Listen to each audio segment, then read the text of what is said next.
when we read your book, Yeah. so appudu, so you're saying that we will get into that village mood atla. yes Okay, correct. very Usually ula cards, gilli danda, Okay. all old games. Okay.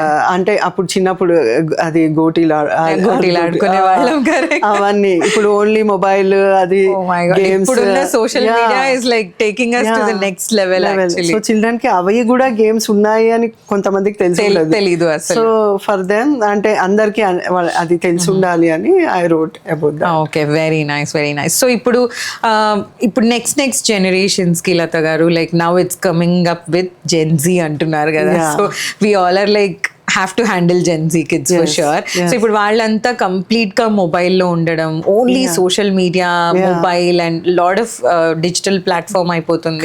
So for them what is that like which you wanted to say, like you know how this book reading will impact their mindset? అంటే it improves, main thing vocabulary improve అవుతుంది, creativity improve అవుతుంది, and they learn something good. And ఒక దగ్గర కూర్చొని చదవడము తర్వాత so basically learning gives many things, right? Focus, concentration. So one of the book నేను చదివింది, మీరు రాసింది Latha garu, it inspired me so much. The book name which itself talks so many, you know, so much actually. My mom is my favorite hero. అసలు ఈ first ఈ line cover page లో అది చూడంగానే I felt like I had to read this book అని. నేను చదివాక I got inspired so much that ఆ స్టోరీస్ అన్ని చదివాక ఐ ఫెల్ట్ లైక్ ఇంకా నేను కూడా ఎక్కడో చాలా తక్కువే చేస్తున్నానేమో, there is so much to do in life అని అనిపించేంత ఇన్స్పైరింగ్ గా ఉండే ఆ బుక్ యాక్చువల్లీ. సో అందులో you mentioned it as like different women కి సంబంధించి రాశారు అని. So I wanted to listen what is it all about అని ఒకసారి మీ సైడ్ నుంచి. అంటే నేను డే టు డే లైఫ్లో single mothers who raise their kids, వాళ్ళు సక్సెస్ఫుల్ అయ్యి లైఫ్లో వాళ్ళదంతా నేను it's a collection of stories. So అందులో ఒక స్టోరీ ఏంటంటే, ఒక బాబు వాళ్ళ ఫాదర్ క్యాన్సర్తో చిన్నప్పుడే చనిపోతారు అనమాట. సో లేటర్ వాళ్ళ మదర్ జాబ్ చేసి ఆ బాబుని మంచిగా చదివించి, and he became the CEO of the company, is in USA. So అలాంటి ఓన్లీ మదర్స్ చిల్డ్రన్ కి ఇంత లైఫ్ ఇచ్చిన స్టోరీస్ గురించి రాశాను అనమాట. ఓకే, సో ఒక మదర్ కష్టపడి అసలు ఫాదర్ లేకుండా కిడ్నీ రేస్ చేసి, ఫోర్ చిల్డ్రన్. ఆ 4 చిల్డ్రన్ని సింగిల్ హ్యాండెడ్ గా రేస్ చేసి అందరినీ సక్సెస్ఫుల్ చేసి, సో అలాంటి స్టోరీస్ నేను పిక్ చేసుకొని ఆ బుక్ రాశాను. Okay, so when in the process of ఈ స్టోరీ కలెక్షన్ లో, అంటే ఇది మీరు ఎక్కడైనా విని చూసి రాసినవా, లేకపోతే యు గాట్ లైక్ నేను చూసి రాసినవే అన్ని, నా సర్కిల్లో జరిగిన స్టోరీస్. సో చాలా కంప్లీట్లీ రియాలిటీ, happened. అంటే I want to tell that women play an important role in the society. అంటే మనం జనరల్ గా చూస్తాం కదా, ఉమెన్ సైడ్ అని కాదు అని. సో చాలా ఉంటుంది, ఎంత జనరేషన్స్ మారినా there is something which we are fighting, like women ఎక్కడో ఇంకా కొంచెం చిన్న చూపు చూడడం, or probably not valued up to the mark అనేది స్టిల్ సొసైటల్ నార్మ్స్ లో ఉన్నాయి.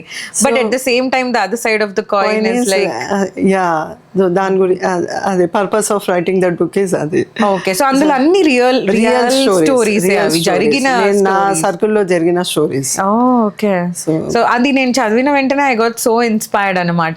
And at the same time you wrote that, అంటే first book which you wrote that was also like related to, అంటే నేను ఫస్ట్ బుక్ కూడా చదివాను already, ఎందుకంటే నేను మీరు మిమ్మల్ని పాడ్కాస్ట్ కి తీసుకురాక ముందు I generally do the profile reading. So ఆ బుక్ కూడా నేను చదివినప్పుడు దెర్ ఆర్ సో మెనీ, అంటే రిలేషన్షిప్ బ్రేకప్స్ కానివ్వండి, there are so many agony in the, you know, people's mind. So అది ఎలా, how did you write? అది కూడా నేను ఆల్మోస్ట్ ఇలా నా సర్కిల్లో జరిగిన కొన్ని ఫిక్షన్ స్టోరీస్ రాసాను అందులో.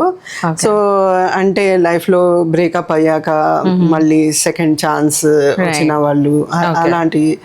So it's a collection and some stories are fiction stories in that. అది కొంచెం fiction story with mix of reality. Mix of reality both. Very nice. So ఇప్పుడు నెక్స్ట్ జనరేషన్ కి, అప్కమింగ్ జనరేషన్ కి, what is that which you wanted to suggest about writing? అంటే how that impact? అంటే if you are passionate about writing you can continue. అంటే అది writing లో ఏంటంటే చాలా రీసెర్చ్ చేయాలి.